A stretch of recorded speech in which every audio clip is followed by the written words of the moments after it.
Alrighty, we're gonna go ahead and continue with our example. And usually with these types of problems, it may not always be straightforward where to go to next for solutions. But in this case, we have a pretty simple scenario to work with. In fact, we get a little bit lucky and we can see the next few solutions fairly quickly.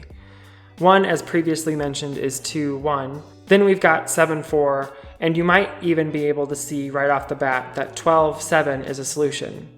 So the question becomes, what's the pattern? What ties these points together?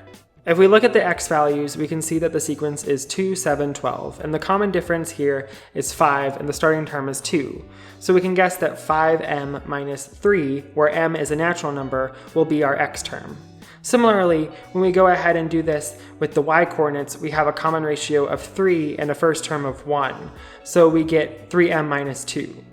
Pairing these two together, our proposed solutions are of the form 5m minus 3 and 3m minus 2, with m as a natural number, so plugging this into the equation, we can see the answers of this form will work every single time. Thus, there are infinitely many integer solutions. Since we're done with this example, you can continue along with this route by clicking up here, and if you want to start over, you can go down here as well. But the choice is up to you again. What do you want to do? Also, you can just, leave if you want to, or subscribe for more videos, or all the things. You can do all the things. Yay, all the things.